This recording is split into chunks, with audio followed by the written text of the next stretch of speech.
Mesdames, Messieurs, bonsoir. Ça s'appelle Nouvelle Donne. En face de moi, l'invité de ce soir, mon invité de ce soir, que vous apercevez déjà sur votre téléviseur, il a pignon sur rue. Un homme politique, un responsable politique de grande envergure, comme on dit, une grosse pointure au sein de la classe politique congolaise. Avec lui, nous allons tenter de voir un peu plus clair sur toutes les questions d'actualité de l'heure. Monsieur Ngoï Kassanji Alphonse, bonsoir. Bonsoir, Monsieur Simplice. Merci d'avoir accepté de venir en plateau des Nouvelles Donnes, répondre à mes questions. Monsieur Ngoï Kassanji, il a battu le record de longévité en tant que gouverneur de la province du Kasaï oriental. À un moment donné, il était même le doyen des gouverneurs des provinces de la République. Aujourd'hui, il siège dans l'hémicycle de l'Assemblée nationale comme député national estampillé Union sacrée pour la nation. Alors, d'entrée de jeu, les consultations politiques menées rondement par les conseillers spéciaux du chef de l'État ont vécu. La RD Congo, notre pays, attend désormais d'être doté d'un gouvernement d'union nationale. Le temps presse, peut-être dans les heures qui viennent, peut-être dans les toutes petites semaines qui viennent. Alors, Monsieur Ngoï Kassanji, quel est d'abord d'entrée de jeu le bilan que vous, avec votre expérience, avec votre carrière politique, vous faites de ces consultations nationales? Bien, d'abord j'ajoute, j'ai fait un complément par rapport à mon statut actuel. Donc je suis sénateur. J'ai été élu député provincial, national et j'ai opté, et sénateur. Vous avez opté pour le Sénat? Pour le Sénat. Okay. C'est là que je suis. D'accord. Du bilan des consultations, écoutez, le souci du chef de l'État était de rassembler autour du gouvernement les nouvelles têtes venant de l'opposition et de la société civile pour pouvoir décrisper la crise qui sévit dans le pays, donc l'agression que subit notre pays par le Rwanda. Et donc, dans ce souci-là, il a initié les consultations. Et donc, c'était une bonne idée, c'est une bonne idée. Je crois que le chef, pour moi, doit aller jusqu'au bout de la procédure pour atteindre son objectif. Donc, il est le rassembleur de ses enfants, au-delà des caprices des uns et des autres, mais l'objectif c'est de rassembler autour de lui tout le monde, tous les enfants du pays. Je sais qu'il a gagné les élections. Hein? C'est lui qui doit former le gouvernement et diriger le pays selon sa vision. Mais dans un temps exceptionnel comme celui-ci, il est toujours utile d'approcher ceux qui ont des voix discordantes pour essayer de parler le même langage et faire face à l'agression que subit notre pays. Ça a évolué. Nous félicitons les opposants qui ont daigné accepter d'aller se faire consulter par le conseil spécial. Et moi, je crois, comme je l'ai dit tout au début, qu'il faut aller jusqu'au bout. Je pense que c'est un processus qui continue. Comme vous l'avez dit, nous attendons. On ne sait pas ce que ça va donner demain avec le médiateur qui vient d'être désigné par l'Union africaine. Donc, qu'est-ce que ça va amener? Est-ce que ça va entraîner d'autres conséquences vis-à-vis des consultations? Ça aura d'autres conséquences dans la formation de l'Union nationale que nous attendons? Ça, c'est à venir. Alors, monsieur le gouverneur, de votre point de vue, de votre analyse, est-ce que ces consultations ont atteint l'objectif assigné par le chef de l'État? Avoir toutes les différentes personnalités politiques et de la société civile qui ont défilé devant les conseillers spéciaux? Je ne pense pas, peut-être en partie, mais pas totalement. Parce que elles n'ont pas réussi à écouter tout le monde, les consultations. Pourquoi, de votre point de vue? Bon, parce que il y en a qui ont refusé de se faire consulter par un conseiller spécial. À tort ou à raison? Ils peuvent avoir raison en partie. Parce que, écoutez, il faut un cadre. Un cadre qui définit les consultations et qui détermine les conséquences de ces consultations. Vous voyez, les hommes politiques ont toujours des agendas. Et si ce cadre-là n'est pas défini, eh ben, ils craignent, ils ont eu peur de se retrouver là, discrédités par leur base. Donc ça, ils ont tort parce qu'il faut toujours aller. Quand on ouvre une brèche, quand les chefs ouvrent la porte, il faut toujours aller. Les absences toujours tort, comme on dit. Ont toujours eu tort. Bon, ça c'est un peu ce que je pense. Alors, est-ce que c'est à tort ou à raison, dans le même ordre d'idée, M. Ngoï Kassanji, qu'il y a des voix qui s'élèvent pour dire l'Union sacrée pour la nation, à consulter l'Union sacrée pour la nation? Bon, ça donne l'image parce que les grandes figures de l'opposition n'ont pas... Ont boycotté. Écoutez, ça donne l'image, c'est beaucoup plus... On a vu les grosses pointures de l'Union sacrée qui sont parties, les présidiums et tout. Et donc, ça donne en quelque sorte l'image de l'Union sacrée qui consulte l'Union sacrée. Mais il n'y a pas de règle sans exception. Il y a eu quand même quelques opposants qui ont accepté d'y aller. J'ai vu certains candidats présidents de la République qui sont aussi partis. Donc voilà, il faut toujours être équilibré dans les analyses. Alors, d'après vous, est-ce que par rapport à toutes les personnalités qu'on a vues participer à ces consultations autour du conseiller spécial du chef de l'État, quel est votre attendement d'abord, M. Ngoï Kassanji, de la cohésion nationale recherchée? Bien, vous savez que quand on fait face à une guerre d'agression, il est toujours important que les chefs rassemblent autour de lui tous ses enfants. Égaré ou non, c'est un papa. Donc il a toujours les bras tendus. Moi je crois que la cohésion nationale, ce symbole-là d'unité pour un objectif, c'est-à-dire nous souder pour vaincre l'ennemi. Et donc, est-ce que c'est atteint? C'est pourquoi. C'est ça la grande question. C'est la grande question. Par rapport à la configuration qu'on a vue autour du conseiller spécial. Autour du conseil spécial. Oui. Les objectifs ne sont réellement pas atteints. Et donc, la cohésion tant recherchée... Oui, de votre point de vue, quoi. C'est mon point de vue. Et donc, c'est pourquoi de l'extérieur, vous voyez l'Union africaine nous désigner un médiateur. C'est-à-dire qui trouve que il y a encore... Congolais, on va y revenir. Voilà.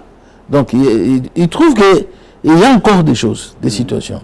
Bien sûr que celui-là va regarder d'autres aspects, y compris ceux qui nous agressent, pour essayer de décrisper le climat et trouver un terrain d'entente qui sauve le pays de la guerre, pour nous permettre de mettre en œuvre le programme du bien-être de la population. Et donc, mais dans l'agenda, on ne connaît pas l'agenda du médiateur. Président Fort, Gnassingbé.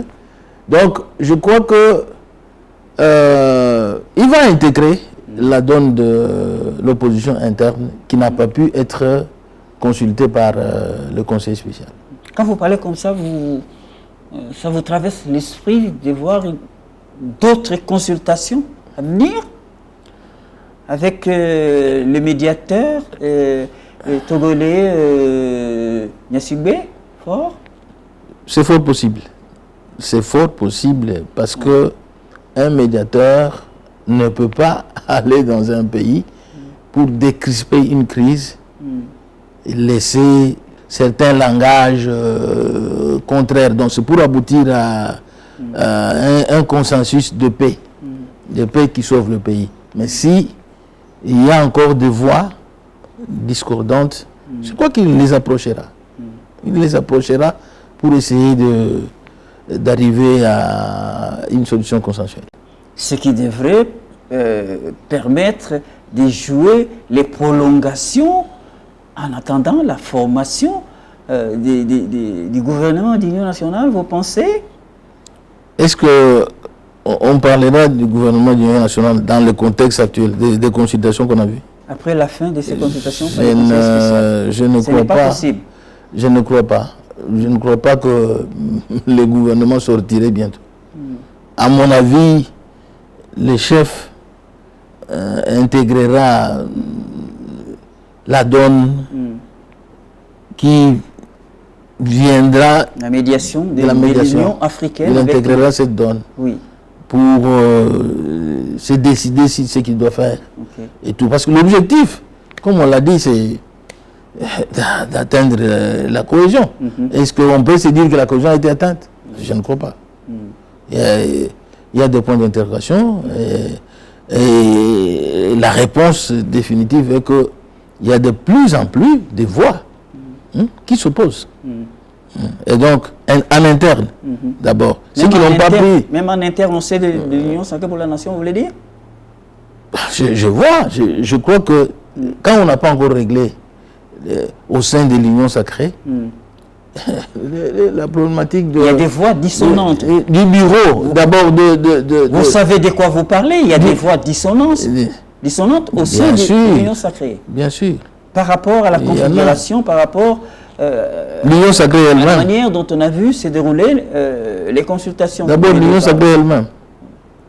L'Union sacrée. Oui. C'est quoi? Vous avez le professeur Mbata qui fait son histoire avec je ne sais pas. Il y en a qui disent que bon, il s'est placé lui-même comme deuxième personnalité de l'Union sacrée, alors que... C'est votre point de vue aussi? Moi, je crois qu'il y a un problème. C'est mon point de vue. Je suis de ceux qui estiment qu'il n'aurait pas dû faire ça. Donc, si lui, il est membre d'un parti, il ne peut pas se placer à la deuxième position, si l'ordre qu'il appelle hiérarchique, il vient après le chef de l'État. Ça veut dire que même son chef du parti, il l'a ignoré, qui est placé très loin derrière. Vous voyez, c'est une tactique, bon, c'est un peu de la ruse. Et là, ça ne... La ruse? Pourquoi vous parlez de ruse, M. Ngoï Kassanji? Bien, c'est quand vous avez confié un travail, vous le faites, il faut le faire correctement. Et il ne faut pas... Tel n'a pas été le cas, d'après vous? Non, ça crée des problèmes. Quelle est l'union sacrée que vous avez? Vous avez 40 membres du présidium. Ça fait quoi? À la soviétique, non? Ou peut-être il a utilisé la formule du FCC, sans le dire, c'est seulement l'union sacrée. Parce qu'au FCC, il y avait tous les présidents des partis qui avaient des députés, étaient membres du présidium. Et un secrétaire permanent qui était Néhémie Moulaya. Bon, vous voyez, c'est lui qui dirigeait... C'était pas M. Ngoï Kassanji, les nombres aussi éléphantesques, comme on le voit. Non, fustiger. Non, mais là, c'est lui qui coordonnait, le coordonnateur était le professeur Néhémie Moulay. Oui, c'était lui qui coordonnait et qui a amené les rapports chez les chefs, qui dirigeait les réunions, etc. Donc, il s'est placé dans cette posture-là. Vous voyez? Bon, il a répété. Il a répété. Carrément. Exactement. Ce qui s'est passé au FCC. Et ça n'a pas contenté les autres. Mais je crois que le conseiller spécial a voulu corriger. En amenant, en invitant en premier les membres de l'ancien présidium. Donc, comme pour dire, il ne tient pas compte, il n'a pas tenu compte de ce que le professeur Mbata a fait. Bon, ça crée des divisions, une division au sein d'une même famille politique. Ça crée des problèmes, des tensions, etc. Et ce n'est pas dans l'avantage du chef comme tel. Donc il faut corriger cela. Alors, M. Ngozi Kassanji est encore lié.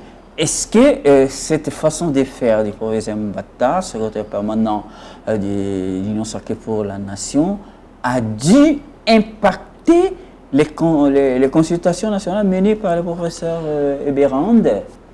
Au sein de la famille politique, comme... il a dû corriger quand même. Il a dû corriger. Et c'est ça impacté. L'objectif pour lui, c'est d'essayer d'apaiser la tension au sein de la famille politique en invitant le présidium, l'ancien présidium, en premier. Cela voudrait dire qu'il a opté pour un schéma beaucoup plus consensuel, un schéma beaucoup plus rassembleur, en quelque sorte, conseil spécial. Donc, du côté de la famille politique, il n'y a pas de problème face aux consultations. Ça n'a pas impacté négativement. Par contre, dans les thématiques proposées par le conseil spécial, il parle de la correction des frustrations. Il en a parlé parmi les thématiques. Quand vous arrivez, il vous dit, bon, comment est-ce qu'on peut corriger les frustrations vécues au sein de la famille politique? Ça veut dire que l'objectif est aussi celui-là. Alors, M. Ngozi Kassanji, avec la nomination par l'Union africaine du président togolais Gnassingbé Faure pour prendre la place de l'Angolais Lorenzo, lui-même devenu président de l'Union africaine, ça signifie quoi d'après vous que le conseiller spécial qui a bouclé ses consultations et qui doit rédiger son rapport à remettre au chef de l'État, on va devoir attendre que les nouveaux médiateurs prennent ses fonctions, entrent en fonction. Le conseil spécial... Pour espérer la formation du futur gouvernement d'union nationale, M. Ngozi Kassanji. Bon, le conseil spécial, il est le conseiller du président de la République. Et son rapport, il l'adresse à son chef, donc le président de la République. Et donc, il ne peut pas attendre, il n'est pas lié aux activités du médiateur. Mais, selon mes analyses, son rapport, arrivé au niveau du chef, je ne vois pas. Je ne sais pas l'agenda du président, son programme, ce qu'il prévoit, mais selon mes analyses, le chef serait obligé, tenter d'attendre l'issue des consultations qui seront menées par le médiateur. Pour essayer de maximiser plus de chances d'atteindre les objectifs, de crisper la crise. Écoutez, tout chef a besoin de la paix. Aucun chef ne peut accepter qu'il s'abrite dans deux provinces, qu'il y ait une mort d'homme, qu'il y ait les informations chez vous, ça ne va pas, vous dormez, vous vous réveillez, on vous dit non, là-bas il y a 40 morts, 50 morts. Aucun chef ne peut dormir. Il ne dort pas, pratiquement pas. Donc je pense que il voudra attendre l'issue de la médiation, les conclusions de la médiation pour pouvoir lever les options utiles à la paix. Alors, M. Ngoï Kassanji, par rapport à l'analyse que vous faites, quand on parle comme ça de la recherche de la cohésion nationale, s'agit-il d'une cohésion au sein de la classe politique congolaise dont vous êtes membre ou de la cohésion des populations congolaises entre elles, dans leur diversité? Pour atteindre la cohésion, il faut fédérer toutes les forces, y compris les forces vives. Même les fils égarés. Donc si on veut vraiment avancer... Qu'est-ce que vous appelez fils égarés, M. Ngoï Kassanji? Bon, les fils dits égarés, la Bible nous enseigne quoi? La Bible nous a dit que le fils qui s'était rebellé à son père, quand il est rentré, sale, il est allé échouer. Quand il est rentré avec toute la saleté du monde, son papa l'a accueilli, il lui a donné une robe blanche. Donc il l'a accueilli avec joie, avec honneur. Cela, ce n'est pas pour encourager d'autres enfants à y aller, mais c'est pour dire, écoutez, vous êtes partis, dans ma langue on dit Kwaka Angola, Waka Shikile. Donc là où vous êtes partis, ça n'a pas marché, vous revenez auprès du papa, vous avez trouvé que c'est le papa qui est le plus fort. C'est le papa, c'est notre papa, nous tous, et tout ça. Écoutez, quand j'entends, j'espère qu'ils sont sincères, quand j'entends nos frères qui sont de l'autre côté dire qu'ils veulent dialoguer, qu'ils veulent trouver une solution de paix, qu'ils en ont marre de la guerre, etc. Tout ça, j'espère qu'ils sont sincères. Les écouter, éventuellement apporter des solutions, c'est toujours bien pour le pays. Mais d'une manière définitive. Parce que, disons-le, qu'il y a quelques erreurs commises. Quelques erreurs qui peuvent être amenées. J'ai écouté le chef une fois. Il dit que l'agresseur a utilisé, donc s'est servi de certaines frustrations. C'est qu'il y a les frustrations. Quelques frustrations de ce... Bon, on peut les avoir. Nous tous ici, on peut être frustrés pour un point, pour un autre. Mais ce n'est pas pour autant qu'on irait chercher des armes pour agresser le pays, pour entraîner mort d'homme, etc. Mais ils l'ont fait. Et maintenant, bon, on doit corriger, on doit trouver une solution, une issue. Il n'y a pas, il y a toujours... Les problèmes sont faits pour les hommes et les solutions sont trouvées par les hommes. Donc, les solutions peuvent être trouvées pour la sortie de la crise et remettre notre pays dans sa stabilité. Mais j'espère que cette fois-ci, on trouvera des solutions définitives à la crise qui a tant secoué le pays durant 30 ans. M. Ngoï Kassanji, quand à vous écouter religieusement, j'ai comme l'impression, vous me corrigez si je me trompe, que la cohésion dont on parle, c'est une affaire des politiciens que vous êtes.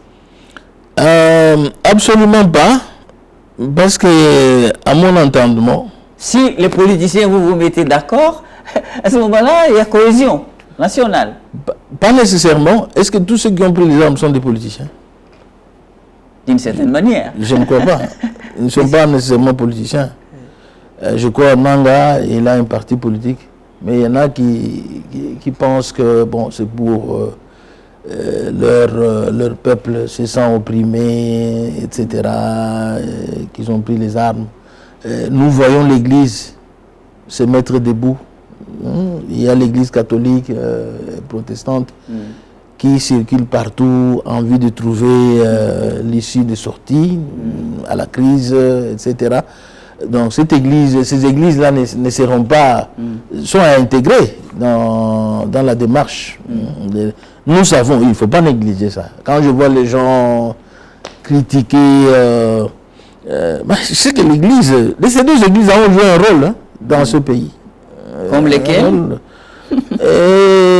Écoutez, on a vu à la conférence nationale souveraine, c'était toujours l'église catholique avec Monseigneur Mosengo. Oui.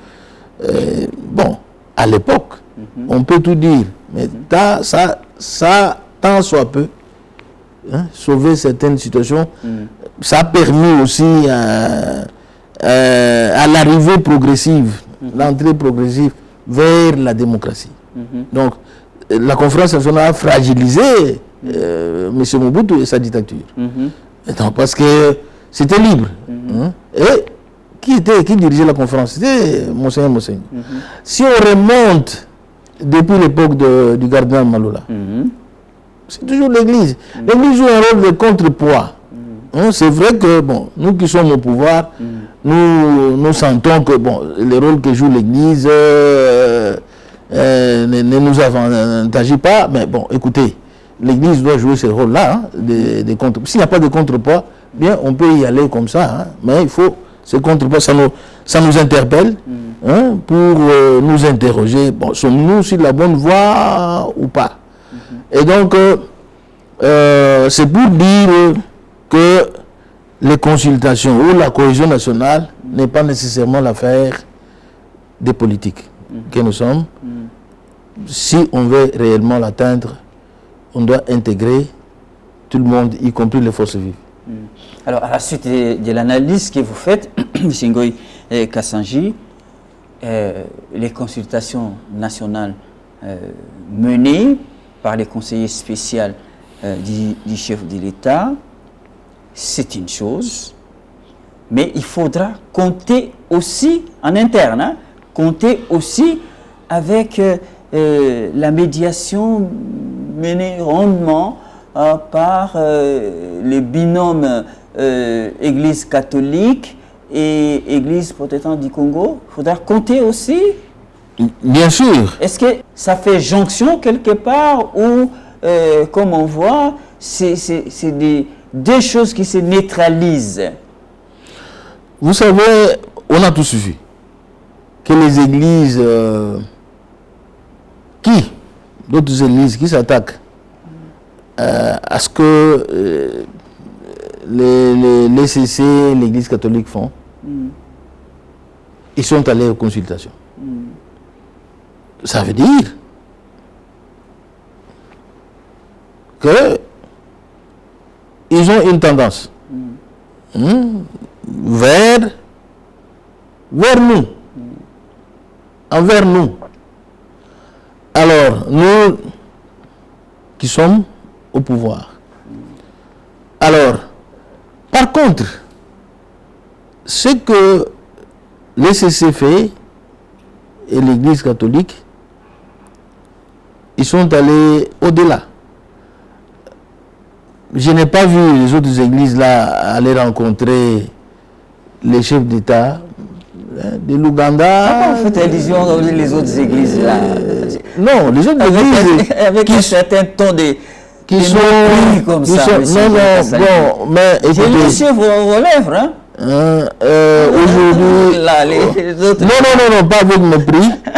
C'est pas avec mépris. C'est pour dire que. Vous voulez dire qu'ils n'ont pas le poids, il ne faut pas le poids par rapport aux plus grandes églises, vu leur poids dans la majorité des populations congolaises. J'ai commencé par. Ne faites pas la fine bouche. Pas vous rappeler, oui. Monsieur Simplice, oui, avec vous rappeler oui. que l'Église vient de loin. L'histoire de notre pays ici se répète, et elle se ressemble en quelque sorte. Tout à fait. Si vous remontez du temps de Monseigneur du cardinal Albert Maloula. Oui. Maloula, vous savez, il a joué un rôle. Tout à fait. De contrepoids. Donc il était du côté, on peut se dire, des voix discordantes. Et la voix discordante, il faut toujours l'écouter. Vous pouvez bien... moi, j'ai dirigé une province, mais j'avais long. Pourquoi j'ai duré? Pourquoi j'ai fait 12 ans? C'est parce que j'écoutais l'opposition. J'avais le temps pour l'opposition. Donc, je les approchais, je les appelais, j'ai insisté. Venez autour de la table. Moi, je ne suis pas éternel. Cette province, vous la dirigerez un jour. Et si vous commencez à appeler ceux qui vous s'opposent à vous, ils ne viennent pas, ça ne va pas. Ma chaise ici, ce n'est pas la chaise éternelle. Je vais la quitter et vous viendrez. Aujourd'hui, ils y sont. Qu'est-ce que je voudrais dire par là? Le rôle mauvais ou bon que jouent ces deux églises, du fait qu'elles ont rencontré les sommités de ce monde, du fait qu'elles aient rencontré... Ils ont une oreille attentive, ils ont des entrées partout. Pourquoi? Posons-nous la question. Pourquoi on leur ouvre ces portes? Ces portes-là. Pourquoi? C'est que ceux qui s'opposent à eux ne voient pas ce que les autres voient. Vous voyez? Pourquoi le président Lorenzo leur ouvre la porte? Pourquoi le président ougandais leur ouvre la porte? Pourquoi le président Macron? Pourquoi le secrétaire général des Nations Unies? Pourquoi? Les portes sont grandement ouvertes. C'est-à-dire qu'ils connaissent le rôle que jouent ces églises-là. Vous voyez? Bon, excusez-moi, je ne dis pas que les autres églises sont des charlatans. Non. Hors micro, peut-être hors caméra. C'est pas ce que je dis. Parce que moi-même... Vous le diriez. Parce que moi-même, je ne prie pas, je ne suis pas membre de l'église catholique. Vous voyez? Je ne suis pas membre de l'église catholique. Donc, mais... je suis équilibré. Et je voudrais dire, j'aime mon pays, je suis un patriote congolais, j'aime mon pays.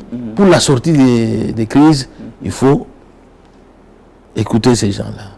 Si nous voulons bien y aller... Et pas les marginaliser, pas les... Il ne faut pas les marginaliser. Il ne faut pas... oh non, pourquoi ils ont rencontré Kagame? Il faut rencontrer... Mais les chefs ont rencontré Kagame. Et voilà. Pour faire la paix, il faut... même parler avec l'ennemi. Essayer de trouver une issue de sortie. Donc, il faut intégrer ce que font ces deux églises et tout. Bon, écoutez aussi les églises qui sont venues vers nous, qui sont avec nous. Là, il n'y a pas de problème. Ils font partie de notre famille. Ils sont avec vous, ça signifie quoi? Ils sont avec nous. Bon, parce qu'ils sont venus, ils ont accepté facilement de rencontrer le conseiller spécial et tout. Bon, ce qui se passe, on comprend que, bon, ils ont une position. Même quand ils parlent. Ah, ils ont une position laquelle? Proche du pouvoir? Bon, on sait lire, parce que nous sommes tous là. Vous lisez même si vous êtes membre de l'église. Mais dites-nous, dites aux Congolais ce que vous savez, vous lisez. Même si vous êtes de la société civile. Oui. Il n'y a personne qui est neutre. Cette société civile-là a toujours une tendance politique. Soit proche du pouvoir, soit proche de l'opposition. Alors, ces églises... La même chose, bon, ces églises-là... Oui, vous les voyez où? Proche du pouvoir. C'est clair, c'est visible. C'est visible. Ils sont proches de nous. Ah bon? Voilà, on a tout compris, M. Ngoï Kassanji, on évolue. Les médiateurs qui doivent venir entamer ces consultations, les Togolais Fort Ignasigbe. Donc, la formation du futur gouvernement d'union nationale, dont on dit qu'elle ne devrait pas prendre beaucoup de temps pour se mettre en place, vu la dégradation de la situation sécuritaire à l'est du pays, devra encore attendre pendant assez longtemps la formation de ces gouvernements d'union nationale. Monsieur Sambis, vous parlez de la formation du gouvernement d'union nationale ou du remaniement? Ah, vous faites la différence, vous? Il y a deux choses. C'est-à-dire? Formation du gouvernement, c'est-à-dire c'est une refonte. Votre opinion? C'est-à-dire, c'est une refonte. On doit, du Premier ministre, au-delà, on doit... L'union, c'est-à-dire et l'opposition, et la majorité, et la société civile. Mais ce n'est pas ce que je vois. Ce n'est pas ce que je... Bon, ma lecture, oui, c'est que si l'issue de ce qu'on a fait, c'est que le conseiller spécial a fait, il y a eu quelque chose qui s'était glissé dans les thématiques. C'est-à-dire que, concrètement, avec tout ce qu'on connaît, lié à la formation du gouvernement, les temps que ça va prendre face à la guerre, etc., doit-on maintenir celui qui est là et ajouter quelques éléments, etc., ce qui s'appelle, je répète les mots du conseiller spécial dans les questionnements, ça va s'appeler remaniement, ou vous voulez que ça prenne du temps pour les consultations, le Premier ministre, donc le formateur désigné, ça va prendre beaucoup de temps. Donc, écoutez, si aujourd'hui on a un gouvernement, ça ne sera pas un gouvernement formé, ça va être le remaniement. C'est-à-dire on va ajouter autour du gouvernement soumis noir. Si ça s'est fait maintenant, avant les consultations. Si c'est rapide, c'est-à-dire si aujourd'hui les chefs nomment un gouvernement, ça ne sera pas un gouvernement formé, ça sera le remaniement ou le réajustement des techniques du gouvernement actuel. Donc en y intégrant. Et là, la cohésion nationale ne serait pas atteinte. Quelques éléments. Ça ne sera pas le gouvernement de l'Union nationale. Il faut lui donner un autre nom. Ah bon. C'est pourquoi j'ai suivi l'un des gros calibres de l'Union nationale, de l'Union sacrée pour la nation, dire que pour lui c'est un gouvernement de combat. Il a dit, vous avez compris, gouvernement de combat. C'est-à-dire, ce n'est pas un gouvernement de l'Union nationale. C'est-à-dire que l'opposition n'y est pas. Ou soit, c'est des éléments débauchés. Quand on parle de l'opposition, c'est-à-dire, on veut voir le chef du parti, il est là, il est où? Le chef, par exemple, Fayoul, ou Sessanga. Bon. Katumbi, Joseph Kabila et les autres disent, bon, nous avons participé, même si ce n'est pas moi, mais on a désigné nos membres, ils font partie. C'est ça, formation. Formation, c'est-à-dire du Premier ministre jusqu'au-delà, on forme le gouvernement. Mais quand le Premier ministre est le même, il n'y a pas de gouvernement de l'Union nationale. Et le même, ce n'est pas un gouvernement formé, c'est un gouvernement remanié. C'est clair, comme des loups, des roches dans un verre. Bon, alors, Monsieur Alphonse Ngoï Kassanji, vous éclairez tellement bien les téléspectateurs de Nouvelle Donne qui vous regardent, qui nous regardent en ce moment.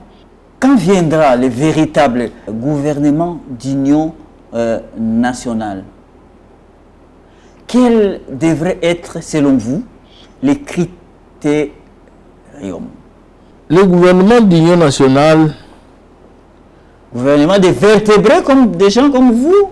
Parce que souvent, maintenant, dans notre pays, quand on regarde le gouvernement, même en fonction, il y a trop d'amateurisme, il y a des incompétents, des choses comme ça. Alors, ce gouvernement-là, vous le voyez comment M. Ngoï Kassanji, un homme d'expérience politique? Ça tâtonne.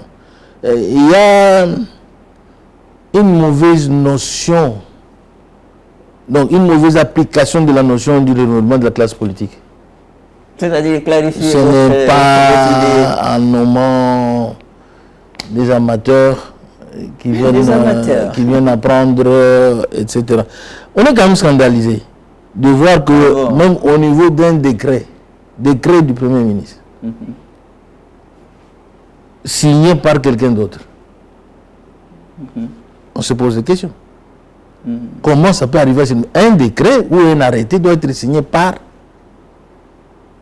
les titulaires. Même s'il est absent pour un jour, il reviendrait signer. Parce que c'est lui, c'est sa personnalité qui engage. Le pays a un grand potentiel. On ne peut pas stagner. Il faut évoluer.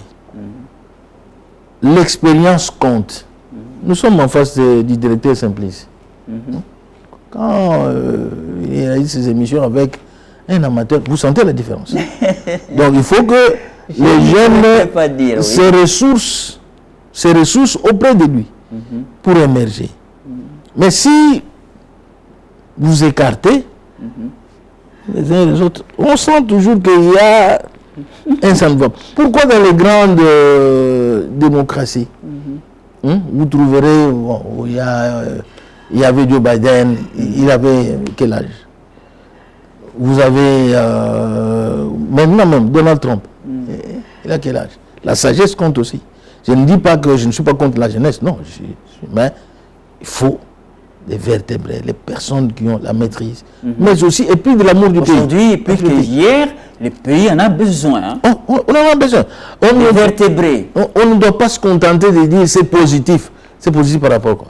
Parce que les indices sur le plan international, on est toujours avant-dernier, tout ça. Depuis des années, on ne sort pas de là. Pourquoi? Il faut sortir de là. Nous avons un grand potentiel. Potentiel minier, le potentiel agricole, tout ça. Qu'on ne met pas à profit. Il faut faire une vision pour ce pays. Pour au moins sortir du pays. Au lieu de cette chanson, bon, on a le mandat positif. Et le Congo, vous voulez dire, est absent dans les concerts des nations, dans les rendez-vous du donner et du recevoir. On est absent. On est absent. Et ça va faire en dehors des minéraux qu'on a, on exporte, qui entraînent des trous. Des trous, c'est-à-dire là où on a exporté les minéraux, il y a des trous. Voilà, il faut sortir de là. Même les fonds miniers qu'on donne pour réparer ces trous-là, ça prend quelle destination? Il faut réfléchir profondément sur ces choses. Et proposer des solutions qui avancent le pays. Notre intérêt personnel ou peut-être familial, etc., nous devons mettre de côté tout ça. Privilégier l'intérêt de la nation congolaise. Au moins qu'on nous respecte à l'extérieur. Nous, ces gens sont sérieux. Nous devons être sérieux cette fois-ci. Dans le choix. Quelle est votre recette à vous, avec votre expérience politique? Vous avez vécu des événements douloureux, des guerres comme celles que l'on vit aujourd'hui à l'est du pays, à répétition. Quelle est votre recette à vous pour mettre fin à cette nouvelle guerre de l'Est, M. Ngoï Kassanji? La guerre a plusieurs aspects. Nous avons des aspects économiques, des aspects expansionnistes, mais aussi les aspects de frustration. Mais aussi des aspects politiques, qu'on se le dise. Si ce sont les aspects économiques, cela voudrait dire qu'il y a un pays qui veut exploiter nos richesses. Mais il faut sortir de là. Il faut avoir la force de frappe. S'organiser et tout ça. On ne peut pas être en guerre et parler de détournement, de fonds liés à l'achat des armes, etc., comme on en entend. Là, il y a un, ça ne va pas. Ça fragilise les efforts d'avoir une armée dissuasive. C'est-à-dire une armée qui, quand on nous importune, nous frappons. Ça, c'est une autre réalité que nous devons Vous voulez parler de quoi là, M. Ngoï Kassanji? L'armée congolaise, l'armée régulière. L'armée régulière doit avoir une force de frappe. Parce que ces guerres-là viennent, ce sont des guerres d'agression. Ça vient des pays. Mais on a compris aujourd'hui, en interne ici, on parle peu de... Quand regardez la situation qui prévaut à l'Est, on parle de moins en moins ou peu de l'armée régulière et on met plus en exergue les fameux voisins. Non. C'est une grave erreur. Ah bon? Moi je l'ai dit, hein, tout haut. Une grave erreur. Vous voyez ce qui se passe aujourd'hui au Soudan avec les milices. Ce qui se passe aujourd'hui, il n'y a pas de paix. Hein? Les fameuses forces d'intervention rapide qui étaient créées à l'époque par Bachar el-Béchir. Au Soudan. Au Soudan. Aujourd'hui, il n'y a pas de paix là-bas. Pourquoi? Les armes entre les mains des civils. Des milices. Des milices. Ça a une conséquence négative plus tard. C'est vrai qu'aujourd'hui, face à l'armée défaitiste, en quelque sorte, on s'en sert. Mais moi, je crois qu'il faut préparer, compter sur l'armée régulière. Qu'elle soit dissuasive. Comme à l'époque du général Mayele. On avait le béret rouge du camp CETA. La DSP. DSP. Ils sont allés là-bas, les Gagamais, ils s'étaient chassés jusque là-bas, renvoyés. Oui. Nos bérets rouges sont allés au Tchad, là-bas. Et ils ont frappé là-bas. Tout à fait. Donc, il faut voir cette armée. Nous sommes un grand pays avec un grand potentiel. Nous sommes riches et nous devons investir dans l'armée. On ne peut pas pendant ce temps ici, où on est en guerre, comme je l'ai dit. On apprend que, je ne sais pas, mais c'est sorti dans la presse. Non, il y a 700 millions de dollars, l'achat d'armes. Bon, ça, on parlerait de détournement d'argent. Ça, on fait une chose de son contraire. Ceux qui font ça n'aident pas le président de la République. Tout à fait. N'aident pas les chefs. Nous avons, d'un côté, la guerre d'agression pour la préparer, mais nécessairement, ce n'est pas le gouvernement de l'Union nationale qui sortirait le pays de la crise. C'est le fait de rassembler tout le monde, de trouver une issue de sortie consensuelle à laquelle tout le monde souscrit.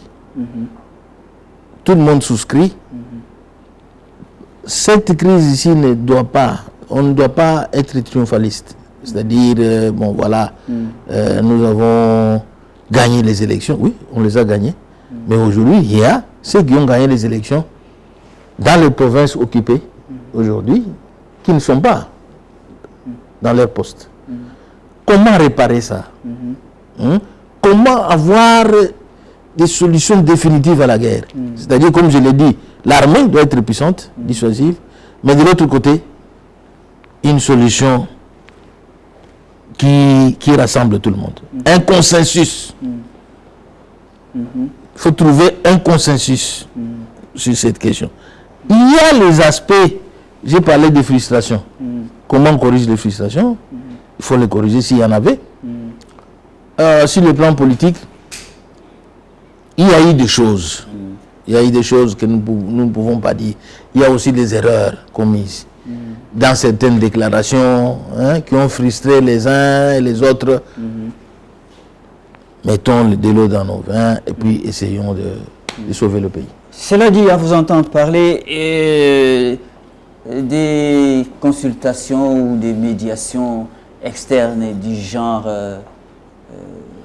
Qatar, Doha, vous en pensez quoi? Ils essaient de nous aider. Tous ces... Bon, nous pensons... Pas de trop, tout ça? C'est de trop, nous pensons qu'ils nous aident. Mais derrière, ce sont nos richesses qui les intéressent. Agenda caché. Agenda caché. Si nous prenons nos responsabilités pour nous dire, bon, on est Congolais, nous-mêmes avançons. Les chefs, c'est lui. Il rassemble les enfants. Dit, je ne crois pas que si lui désire rencontrer aujourd'hui, parce que moi, j'ai dit toujours la vérité, c'est ce que je pense. C'est comme vous. Donc, nous, des journalistes, c'est comme simplistes. Oui. Tout le monde sait comme il est. Voilà, merci. Alors, nous voyons, si aujourd'hui, Joseph Kabila est là, le président de la République, Félix Antoine Tshisekedi Tshilombo, il dit, je n'ai pas besoin de tout. J'appelle mon frère.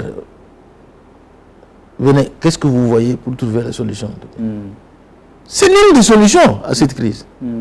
Hein? Ceux qui sont en train d'aller s'adhérer ça et là, vous croyez qu'il y a un Congolais qui aime ce pays qui peut se retrouver à l'aise à l'extérieur, comme Moïse Katumbi là? Il aimerait rester chez lui dans les Katanga. Il aimerait rester, mais aujourd'hui il est en dehors du pays. Il n'y a pas une vie difficile que l'exil. Tout à fait. Donc, il appelle tout ce monde-là. Nanga, quel est ton problème? D'abord, nous-mêmes, nous Congolais, hein, parlons entre nous. Qu'est-ce qu'on doit faire pour sortir de cette crise? En dehors de ces gens-là, des médiateurs, ça va nous avancer. On va aller de l'avant. Tout à fait. Hein? Mais je crois qu'il y a toujours quelque chose qui retient, c'est-à-dire, bon, j'ai gagné les élections, j'ai la légitimité du peuple. Est-ce que doit-on céder aux agresseurs chaque fois pour... Bon, maintenant, nous sommes là, nous sommes dans ce tableau-là. Il y a des pays qui sont passés par là. Le président Lorenzo l'a dit, ils ont eu des crises multiples, multisectorielles, et ainsi de suite. Mais ils sont sortis de là par la voie du dialogue. Mais aussi par la puissance de feu. Ils ont eu à éliminer Savimbi militairement. Mais ça n'a pas réglé le problème. Il fallait dialoguer, associer son parti autour d'une table. Et aujourd'hui, ils sont en paix. Nous les envions. C'est aussi possible pour nous. Je voudrais quand même demander votre point de vue concernant... tiens, il y a un responsable politique, un homme politique congolais que vous connaissez, je ne citerai pas son nom, qui vient avec son initiative, qu'il met sur la table. Il propose la mise en place de... comment il a appelé ça? Fédéralisme. Voilà, vous dites quoi? Du fédéralisme. Voilà, merci de m'aider. Monsieur Simplice, oui, j'ai écouté monsieur Kamitatou, et voilà, vous l'avez qui a lancé l'idée du fédéralisme. L'actualité. Toutes ces idées-là sortent pourquoi? Parce que... Est-ce que c'est opportun en ce moment? À mon avis, non. Moi, mais par contre... Expliquez-vous rapidement. Par contre, oui. Moi je vois qu'il faut renforcer, il faut mettre en œuvre la décentralisation.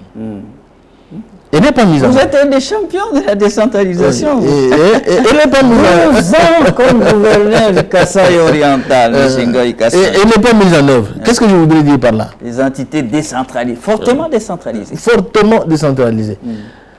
Pour vraiment faire avancer les choses, si on met en œuvre la décentralisation, c'est-à-dire la décentralisation financière telle que la Constitution le dit, c'est-à-dire on donne aux provinces les 40% des recettes. Et vous avez souvent réclamé, vous. Voilà, l'effectivité. Le pouvoir central doit éviter de se mettre en tête que c'est lui seul qui doit développer, qui doit avoir les moyens pour poser les actes, pour réaliser les projets, etc. C'est le gouvernement central. Non! Dans la décentralisation, il y a les compétences des provinces. Donc, on permet aux provinces de s'épanouir, d'aller de la... Parce que cette politique de la centralisation des finances a montré ses limites. Aujourd'hui, on ne peut qu'on se dise la vérité. Aucune province n'avance. En dehors de ce que vous voyez, de quelques provinces comme le Alaba, le Katanga, où il y a des minéraux, etc. Mais partout, aucune province ne peut prétendre. Même là, il y a des problèmes. Vous pouvez voir au centre-ville, mais quand vous sortez, vous voyez la misère. Donc, il faut l'effectivité de la décentralisation, qui implique la mise en œuvre des dispositions constitutionnelle. Et nous devons mettre en place, et ça fait partie des problèmes que je poserai, si du moins il y a un forum comme cela, des mécanismes qui font, qui dessaisissent le pouvoir central de mettre la main sur les finances, où les provinces dépendent de la volonté du ministre des Finances. Non, ça ne doit pas être ça. Ça doit être directement, les 40% sont mis à la disposition des provinces et le pays va se développer à la base. De façon équilibrée. De façon équilibrée. Et donc, nous devons éviter la centralisation à outrance. Ça n'avance pas le pays. Donc, je maintiens, je dis, le fédéralisme n'est pas indiqué parce que nous voyons la tendance qui est là, la tendance à la sécession, à la balkanisation du pays. Il ne faut pas que par là, on ouvre la voie vers les sécessions répétitives, vers la balkanisation du pays. Non. Voilà, M. Ngoï Kassanji, on termine l'émission. Qu'est-ce que vous avez encore sur le cœur que vous auriez aimé le dire en conclusion de cette émission? Bien, nous vivons dans notre pays. Le mal qu'il y a, c'est le mal de Makamba Touba Touba. Comme on dit, Yemba Soumaro, oui. Lombo. C'est-à-dire là-bas, relayé là. Dans cette façon aussi. On est tel, bon, il est comme ça. Bon. On n'aime pas qu'on dise dire la vérité qui peut aider le pays. C'est-à-dire quand vous dites la vérité, attention, on peut même vous coller la nationalité rwandaise. C'est-à-dire, vous devenez tout de suite et facilement. Tout de suite. Facilement. On est devenu rwandais. Les chefs ne doivent pas céder à ce genre de choses. Donc, n'écouter que ce qu'il veut entendre. Donc, en ce moment ici, il doit écouter même les voix discordantes qu'il ne veut pas entendre, ça peut l'aider. Ça aide son pouvoir. Et donc, j'ai fait 12 ans parce que j'écoutais tout le monde. Vous l'avez dit. J'ai fait 12 ans parce que j'écoutais tout le monde. Et j'avais les informations qui me permettaient de corriger certaines erreurs, mais je les recevais de qui? De l'opposition, des voix discordantes. Je les recevais le soir. Comment vous voyez? Qu'est-ce que nous pouvons faire? Tout ça. On me voit le jour, je suis en train d'agir, mais ça vient de l'opposition. Et donc, nous sommes dans une situation de crise multiforme. Cette crise sécuritaire, cette agression de l'Est entraîne beaucoup d'autres choses qu'il faut réparer. Aujourd'hui, il circule, les armes se retrouvent entre les mains des civils. C'est très dangereux pour la sécurité du pays. Donc nous devons essayer de corriger ces choses. Il y a un, ça ne va pas. Moi, je propose une solution qui rassemble le peuple congolais. Bon ou mauvais, tous, parlons des mêmes langages, aimons notre pays. Le patriotisme, prouvons que nous sommes patriotes. Si vous êtes patriote, venez, que les chefs ouvrent grandement ses portes, ainsi de suite, dans un cadre beaucoup plus large. C'est-à-dire, il y en a qui s'estiment qu'on ne peut pas aller chez le conseiller spécial du président. Mais si les chefs, s'il y a un cadre juridique, oui, j'en ai entendu parler, oui.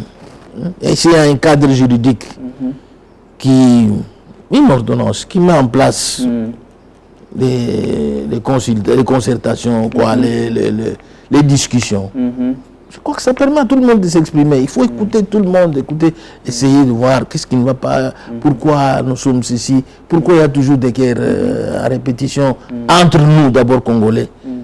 Que faisons-nous pour bloquer cet ennemi-là?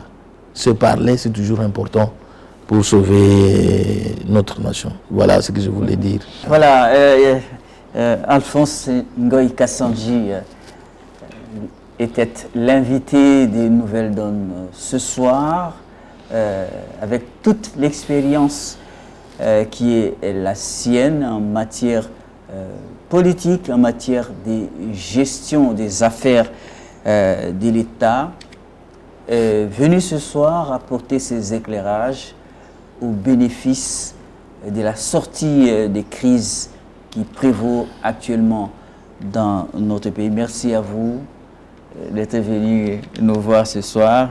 J'espère vous retrouver dans une prochaine session, tant que vos idées sont judicieuses pour l'avancement de la cause du développement de ce pays qui est le nôtre, notre héritage commun, la République démocratique du Congo. Voilà, la Nouvelle Donne est terminée ce soir. Merci, où que vous soyez, de nous avoir regardés à l'échelle nationale, à l'échelle planétaire. L'émission était réalisée par Pierre Mwanda, assisté de Ciel Nzanga. Moi, c'est Simplice Dirin Kalunga Kalunga Kasungu, votre humble serviteur. Je vous dis bonsoir et à très bientôt.